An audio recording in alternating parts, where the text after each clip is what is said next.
성령 역사가 갑절이 있게 하소서.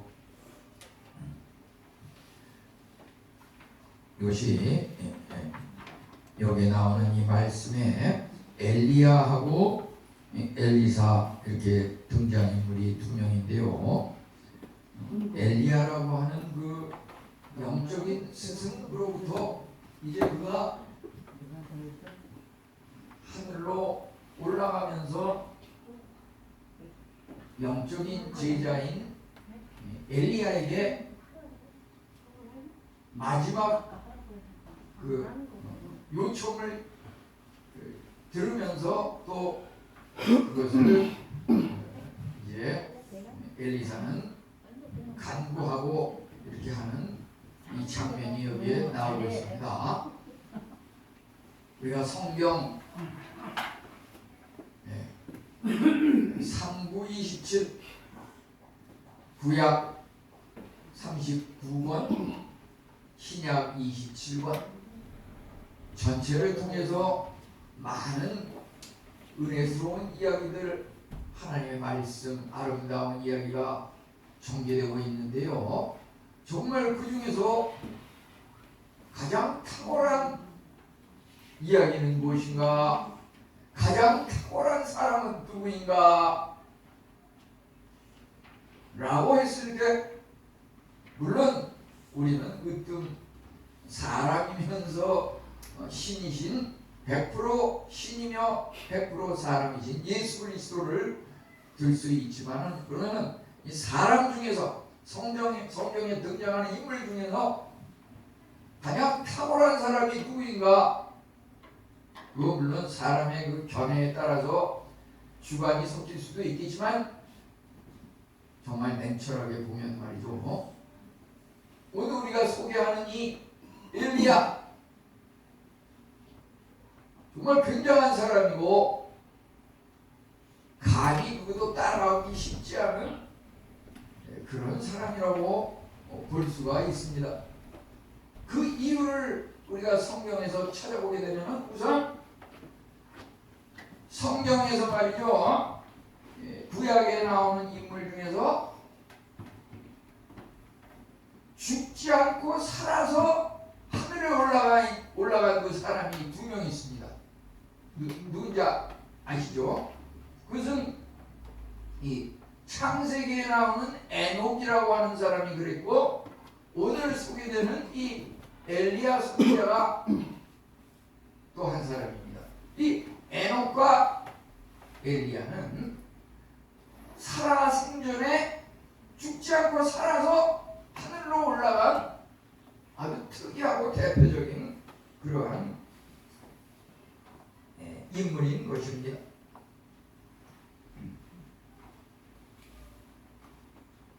우리가 물론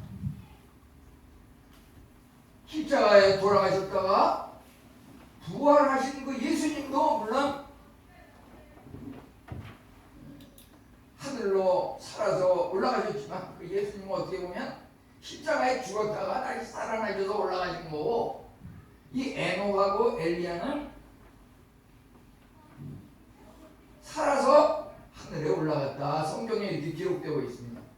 그러면 그 에녹에 대해서는 구체적인 그가 살아서 무슨 일을 했는지는 별로 기록이 안 돼 있는데요. 그 엘리야에 대해서는 여러 기록이 많이 나와 있는데, 그 엘리야가 행한 그 기록을 볼 때 정말 이 사람은 굉장한 사람이구나, 우리는 이렇게 감탄하지 않을 수 없습니다.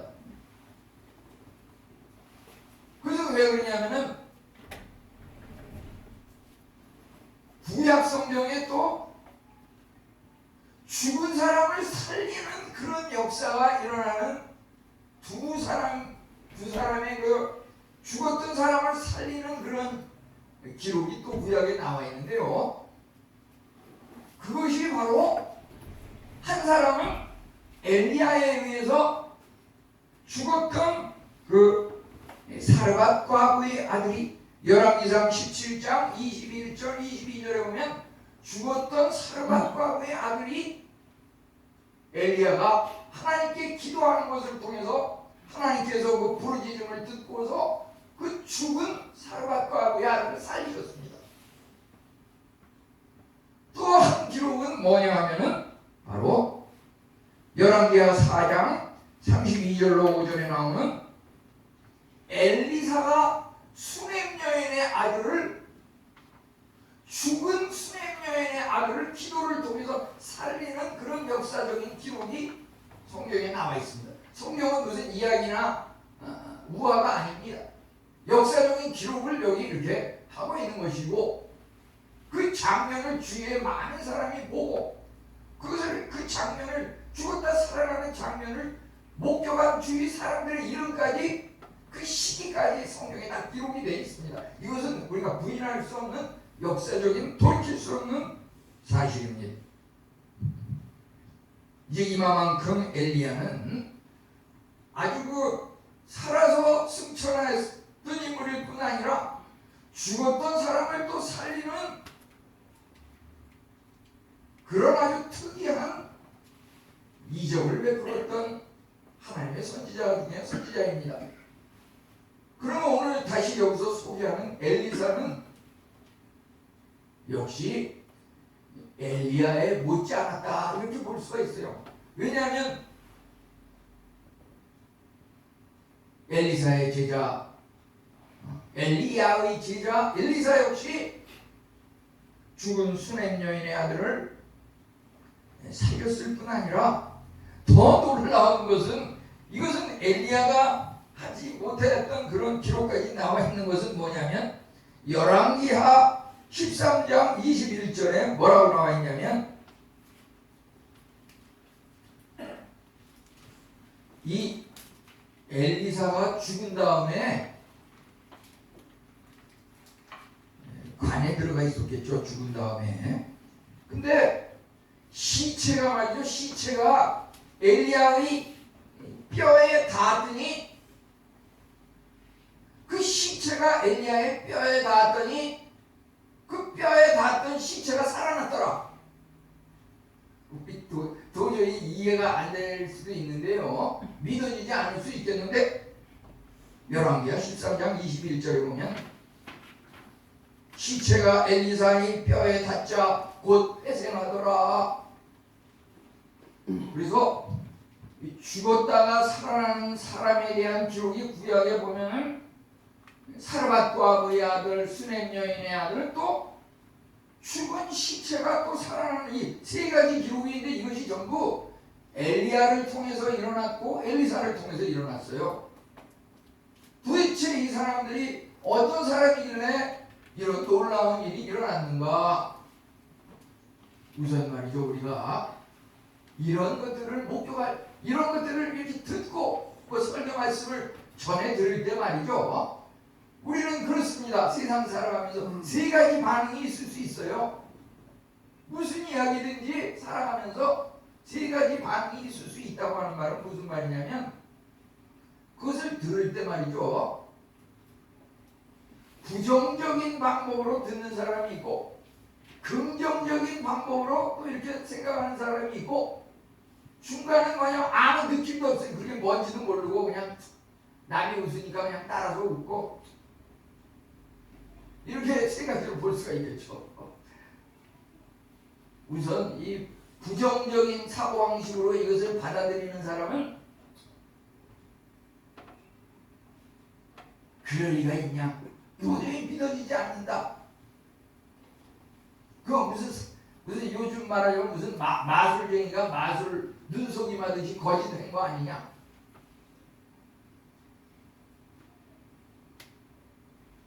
그게 부정적인 방법이고, 긍정적인 건 뭐냐면 확실히 죽었다가 살아난 것이다. 죽은 사람을 살린 것이다. 더 나아가면 나도 죽었다 살아날 수 있다. 나도 죽은 사람을 살릴 수 있는 능력을 받을 수 있다. 이렇게 긍정적으로 생각하는 사람. 중간은 뭐냐면 도대체 이게 무슨 말인지 깨달아지지 않고, 도대체 무슨 말인지 잘 알지 못하고 이런 사람도 있을 겁니다. 바라기는 우리가 말이죠, 나도 이 같은 은혜를 그렇구나. 이런 말씀을 대할 때 말이죠. 비록 목사님의 그 얼굴도 그렇게 마음에 안 들고 목소리도 아주 탁하고 별로 마음에 안 들고 여러 가지로 미흡하지만은 목사님이 전하는 그 말씀의 그 내용은 성경을 전하는 것이니까 그가 전하는 성경 말씀은 내가 그래도 하나님의 말씀으로 받아야겠다. 인간적인 것은 내가 마음에 안 들어서 받아들이지 않을지언정 그게 중요한 겁니다. 여기서 엘리사 또한 그렇게 엘리야의 그와 같은 능력과 성령의 그 역사를 이렇게 발휘하면서 후계자로 설 수 있었던 것은 뭐냐면 엘리사가 그 스승 엘리야의 그 인간적인 면 어떤 눈에 보이는 영성 그것을 이렇게 탐이 나서 그것을 요청한 것이 아닙니다. 여기에 보게 되면은 갑절에 이런 것을 원하는 것은 뭐냐면은 성령께서 엘리야에게 역사해서 이와 같은 능력을 발휘하게 했는데 그 엘리야에게 능력을 발휘하게 한 그 성령이 나에게도 임하도록 기도해 주십시오. 이런 말입니다. 이게 그러니까 어떤 그 스승 엘리야가 행하는 그 능력 그것이 탐이 나서 그 곡절에 그런 능력을 나도 행해서 아주 권위 있는 선지자가 되게 해주세요. 그런 의미가 아니고요. 엘리야가 이만큼 살아서 승천하고 죽은 사람을 살리고 바알 선지자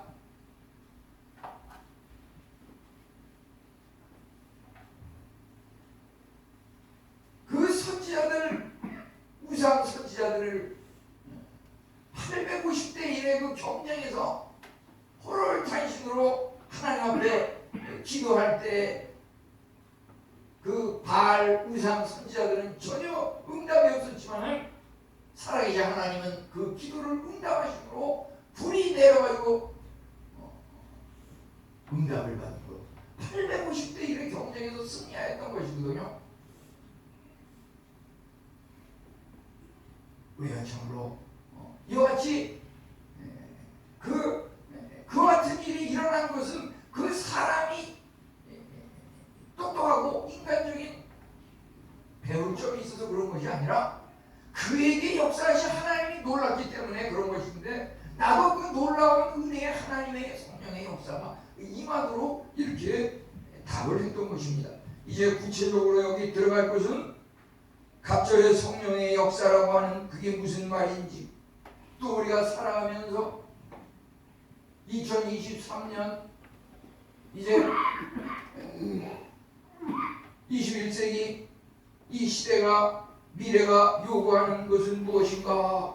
우리는 왜 성령 역사가 필요하고 이것을 받아야 하는지에 대해서 살펴보기로 하겠습니다. 우선 갑절의 성령의 역사의 의미라고 하는 것은 선지자적인 능력과 예수님의 예비자로서의 엘리야의 위상을 우리가 살펴볼 수 있겠습니다. 엘리야보다 2배나 큰 성령의 역사를 요구한 것은 아닙니다. 엘리사 제자가 스승 엘리야보다 능가하는 2배의 그런 야망을 품고서 한 그런 요청이 아닙니다. 이렇게 말한 것은 그 당시의 시대적인 상황이 너무 힘들고 어렵기 때문에 지금까지는 스승 엘리야와 함께 둘이서 이렇게 그런 것을 감당하므로 어려움을 잘 극복할 수 있었는데 이제 스승 엘리야가 하늘로 승천한다고 하니까 이제 스승이 있다면 나 혼자 호롤탄신으로 그 스승 엘리야가 그동안 해오던 것을 그대로 계승해서 해나가야 될 텐데 여러 가지 어려운 대적으로부터의 방어, 말할 수 없는 그 새로운 시대에 적응해 나가는 이러한 것들을 생각할 때 그 사명감과 책임감이 너무 막중하기 때문에 다른 그 생도들에 비해서 그 수제자로서 나에게는 다른 생도들보다는 갑절의 그런 성령의 역사의 권능을 받을 수 있도록 이렇게 엘리야 스승에게 말했던 것이라고 볼 수가 있겠습니다. 원래 그 갑절의 성령의 역사라고 할 때 그 갑절이라고 하는 말은 신명기 21장 17절에 보면은 아들을 장자로 인정하여 자기 소유에서 그에게 이렇게 두 몫을 줄 것이니 이렇게 나와 있습니다. 그래서 장자에게 주어지는 두 배의 그 보상, 상속, 그것을 의미하는 뜻에서 갑절이라는 말이 똑같이 이렇게 쓰이고 있는 것입니다. 우리가 참으로 어려운 시대를 현재와 미래를 살아감에 있어서 우리 직분을 맡은 사람들은 그 일을 잘 감당하기 위해서 하나님께 갑절의 성령의 역사를 구해야 할 것입니다. 이제 엘리야는 엘리사를 위해서 어떠한 위치에 있는 사람입니까? 엘리사를 위한 스승, 엘리사를 위한 예비자라고 하는 것이 아니라 결과적으로는 예수 그리스도를 위한 예비자라고 하는 것입니다.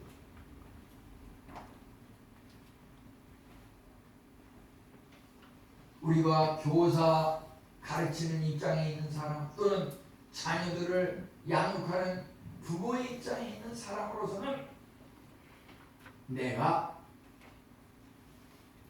내 욕심을 채우기 위해서 자녀들과 제자들을 이렇게 해라 저렇게 해라 그 목적과 의도 그런 측면에서 그래서는 안 된다고 하는 것이죠. 그럼 어떤 마음을 가지고 양육을 하고 가르쳐야 될 것이냐라고 했을 때 나를 믿는 그 자녀들에게 나를 인간적인 것을 가르치는 것이 아니라 나에게 은혜를 주신 그 하나님을 전하는 것, 예수님을 전하는 것, 그것이 궁극적인 목적이라고 하는 것입니다. 이제 이 시대에 꼭 필요한 것은 이제 지혜와 진리의 성령이라고 하는 것입니다. 여기 엘리야는 하늘로 올라가 엘리사와 헤어지기 직전에 엘리사에게 가장 유익한 것을 주기 위해서 요청하고 있습니다. 하나님께서 오늘 우리에게도 이 시간 나타나셔서 내가 내게 무엇을 줄고 답해보아라 이렇게 음성을 가까이 오셔서 우리 귀에 들려주실 수도 있습니다. 이거 어디서 많이 듣는 소리 같지 않습니까? 내가 내게 무엇을 줄고 너는 구하라. 우리 가까이는 지난주에 그 솔로몬이 그 1,000번제를 마친 후에 1,000번제를 하나님 앞에 드리고 나니까 하나님께서 그 솔로몬에게 다가오셔서 내가 내게 무엇을 주고 그것은 쉽게 얘기하면 묘술방망이와 같은 것이다. 무엇을 구하든지 다 들어주겠다고 하는 그런 확실한 확증의 음성인 것입니다.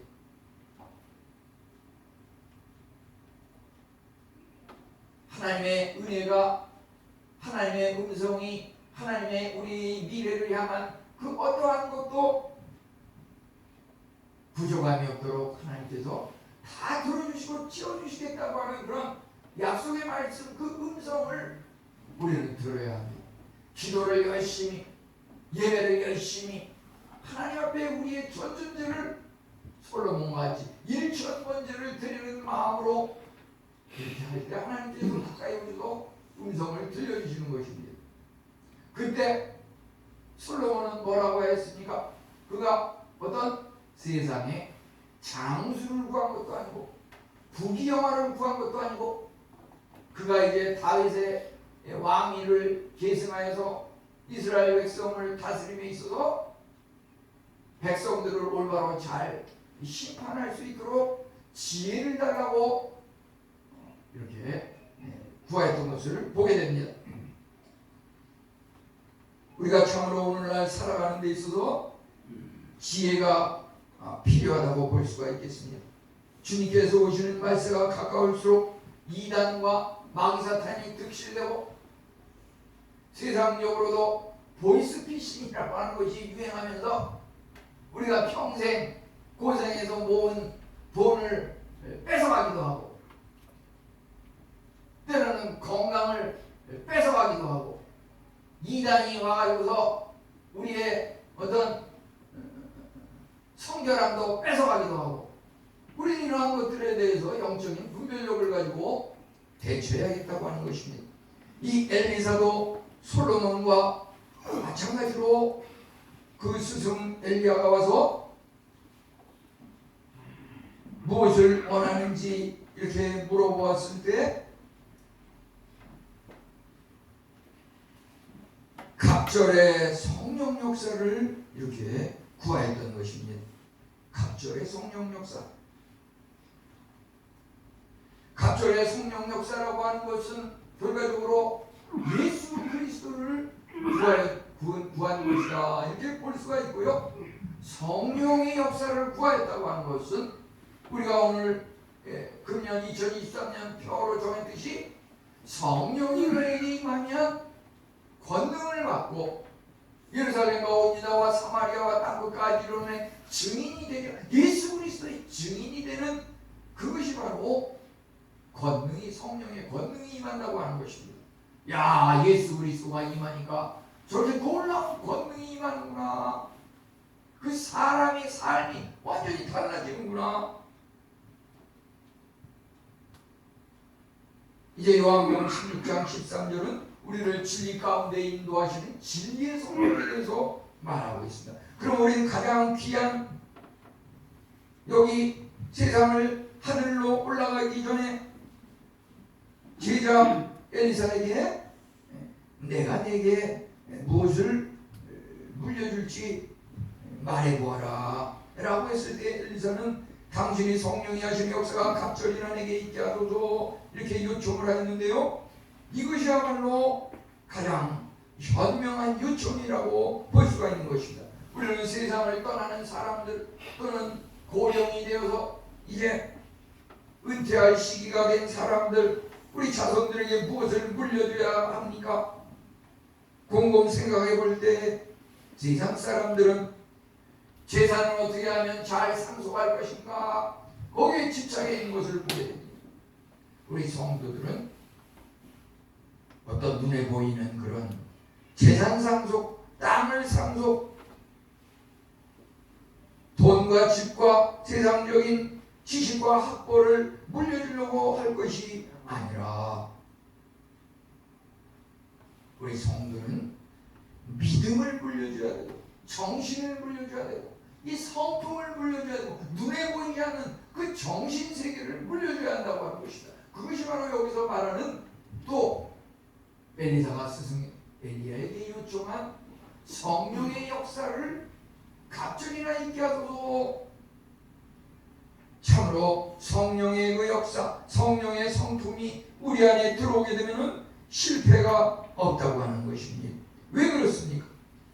참으로 성령이 역사하게 되면 우리 인간이 도저히 감당할 수 없는 그 같은 시대를 살리는 그러한 놀라운 증인의 역사가 일어나는 것입니다. 성령이 임함으로 권능을 받고 예수님의 증인이 되는 사도행전 1장 8절의 말씀뿐만 아니라 이제 예수님께서 하나님께서 창세기 1장 1절과 2절을 보면은 천지를 창조하셨는데 하나님께서 그때 이제 2절에 연결된 것은 뭐냐면은 하나님의 신이 수면 위에 운행하시더라. 하나님께서 천지를 창조하실 때 성령께서 운행하며 일하셨다고 하는 것입니다. 바로 그 성령은 그렇기 때문에 무에서 유를 창조하는 그것이 바로 성령님의 역사라고 하는 것입니다. 그 성령님의 역사가 어떻게 일어납니까? 우리는 사사기 14장 6절에 보면은 그 삼손이 손에 아무것도 가지고 있지 않고 맨주먹으로 사자를 갖다가 마치 염소 새끼를 찢듯이 찢어서 죽였다고 하는 그 기록이 성경에 나와 있습니다. 또 에스겔 37장 5절은 성령의 역사에 대해서 뭐라고 말하고 있습니까? 에스겔 골짜기에 마른 뼈들을 향하여 생기를 불러넣으며 거기에 근육 살이 붙고 움직이고 마치 군대와 같이 생명이 살아 움직이고 역사했다고 하는 것입니다.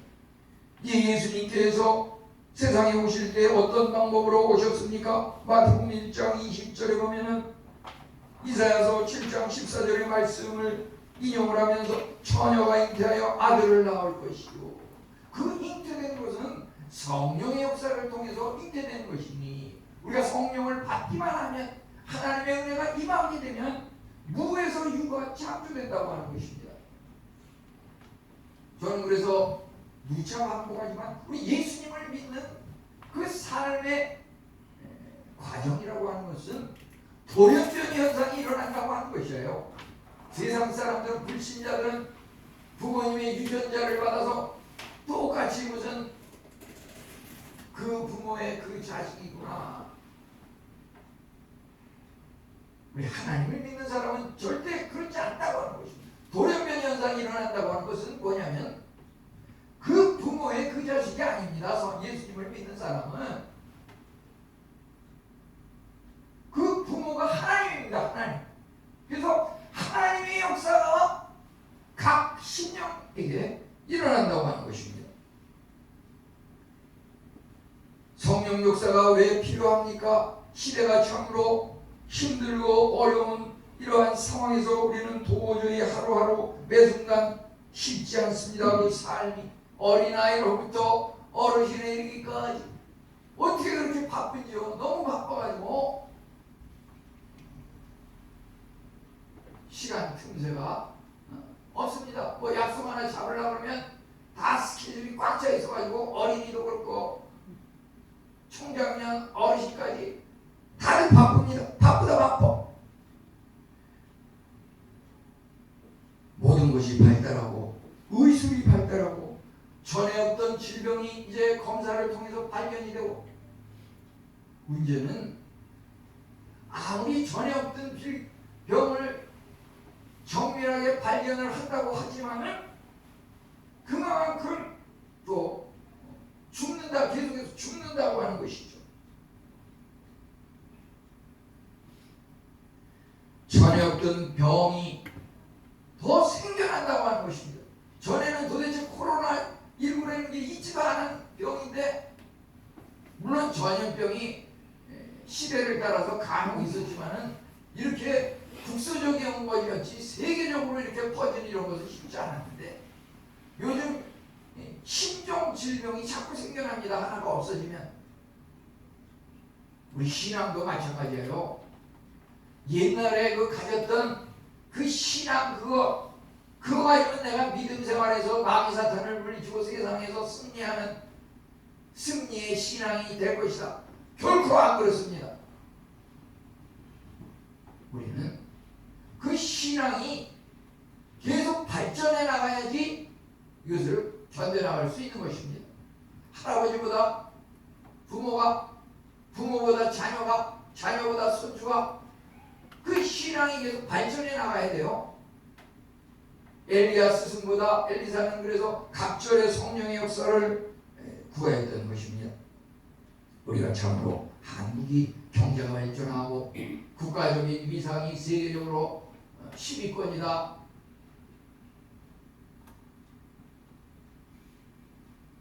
아주 좋은 소식이지만 그 내면을 이렇게 들어가서 살펴보게 되면은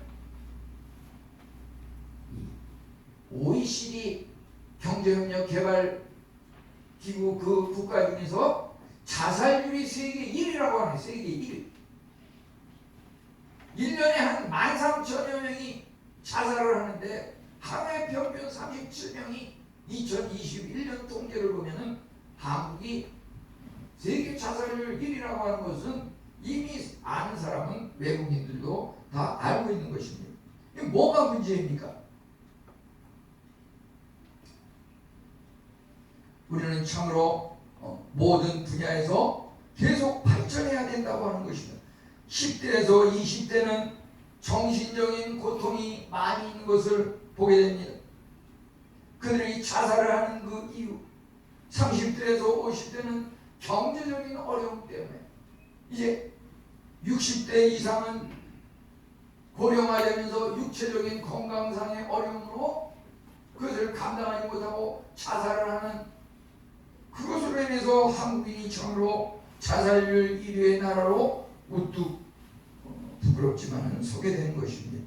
이제 우리는 참으로 어떻게 하면 이런 것을 극복하고 개선할 수 있을까요? 우리가 복의 통로를 많이 이야기하는데요, 성령 역사의 통로로서의 부모와 자식과의 관계가 새로 정립되어야 한다고 하는 것입니다. 그동안 코로나로 인해서 이제 부모와 자식 간에도, 친구들 간에도, 학교에서 친구들 간에도 서로 교류를 끊고 한동안 나홀로족이 늘면서 혼밥, 혼영, 혼행, 혼자 밥을 먹고, 혼영, 혼자 영화를 관람하고, 혼행, 혼자 여행을 가고, 이런 나홀로족이 유행을 했었는데, 이제 지난주에도 그걸 올렸지만 이제 마스크를 이제 자율의 의무사항에서 자율로 바뀌었습니다. 이제 모든 것이 서로 만나야 됩니다. 부모와 자식 간에 만나야 됩니다. 만나서 대면을 하면서 서로 교류를 해야 됩니다. 성령의 역사의 통로가, 엘리사는 엘리야를 통해서 이것을 구했다 보면은 우리 실질적인 삶의 현장에 있어서 우리는 가족에서 가장 가까운 가능 실현성이 있는 것은 무엇이냐? 부모와 자식 간의 그 관계라고 하는 거예요. 24시간을 볼 때 가장 쉽게 만날 수 있는 현실적인 것이 무엇이냐? 부모와 자식 간의 관계라고 하는 것이죠. 구약에 보면 아브라함은 이삭에게 축복을 하였고, 이삭은 야곱에게 축복을 하였고, 야곱은 요셉과 그 12 그 아들에게 축복을 한 것을 보게 됩니다. 여기서 우리가 특별히 인상에 남는 것은 그 아버지 야곱이 요셉에게 어떻게 축복을 했는지, 우리 신방을 가서 그 가정에서도 그러한 말씀을 소개한 적이 있는데요, 창세기 49장 26절에 보면은 야곱이 아들 야곱에게, 요셉에게 축복을 할 때 아버지의 축복이 선조의 축복보다 낫고, 이 축복이 요셉의 머리로 돌아오리라. 뭡니까? 그 영적인 의미에 있어서 하나님으로부터 받는 축복이 할아버지 때보다는 아버지 때, 아버지 때보다는 자녀들 때, 자녀들 때보다는 또 손주 때, 이것이 말이죠, 엘리사가 엘리야의 갑절의 성령의 역사를 체험하였듯이 그것을 간절히 사모하고 하나님 앞에 기도함으로, 그런 말이죠, 죽은 사람이 살아나는 그 역사가 일어나는 그 성경 말씀을 보면, 예를 들어서 엘리사가 하나님 앞에 부르짖으니 하나님께서 그 부르짖음을 듣고 죽은 아이를 살렸더라.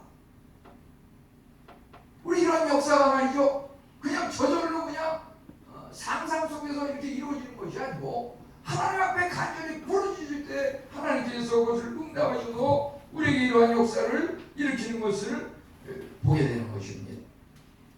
이제 우리는 참으로 이제 나홀로족, 코로나, 비대면, 이 시대에서 이제 대면 시대로 바뀌었습니다. 이 시대를 빨리 적응을 해야 합니다. 단절됐던 부모와 자식 간에, 단절되었던 우리 구역 식구들, 성도님 간에, 단절되었던 남녀노소, 연령 차이, 고향 차이, 부모 배경 차이, 이런 것들을 다 극복하고 우리는 함께 어울려야 하는 것입니다. 그렇기 때문에 가장 마지막으로 예를 들 것은 동행함의 능력이라고 하는 것입니다. 성령의 역사, 동행함의 능력, 함께함의 능력, 결코 나 홀로의 은혜가 아닙니다. 그건 코로나 시대에 이미 지나갔습니다. 이제 앞으로 우리가 어떻게 하면 살아남을 것인가? 이것은 바로 열왕기하 2장 6절 오늘 읽은 말씀 중에서 그 하늘로 올라가고자 하는 엘리야에 대해서 엘리사는 끝까지 뭐라고 말을 하였습니까? 내가 당신을 떠나지 아니하겠나이다. 내가 당신을 떠나지 아니하겠나이다. 2장 6절에서 엘리사는 엘리야에 대해서 이와 같은 말을 하면서 끝까지 따라오는 것입니다. 내가 당신을 떠나지 아니하겠나이다. 이 엘리사의 엘리야를 향한 이 고백은 참으로 예수님 족보에 이름이 오른 룻 그 여인의 자세가 아닙니까? 룻은 룻기 1장 14절과 16절에 보면은 그 시어미를 붙여찾더라. 시어미를 붙여찾더라. 이 붙여찾다고 하는 말은 그 곁을 떠나지 않고 꼭 붙어 있었다. 그래서 룻은 시어미 나오미에게 고백하기를 어머니께서 가시는 곳에 나도 가고 어머니께서 머무르는 곳에 나도 머무르고. 우리 자녀와 부모 사이에 말이죠, 마음과 마음이 교류를 해야 되고 서로 나눔이 있어야 되고 조용한 시간에 충금을 털어놓고 하나님을 향한 그 믿음의 현주소를 확인하고 이 같은 것이 꼭 필요한 것입니다. 자녀들에게 물질과 집과 세상적인 삶의 요령을 이렇게 가르치고 물려주는 것도 좋지만 우리가 꼭 성령님의 역사, 하나님을 믿는 믿음, 그것을 꼭 물려줘야 하는 것입니다. 우리는 이것을 통해서 이제 지난주에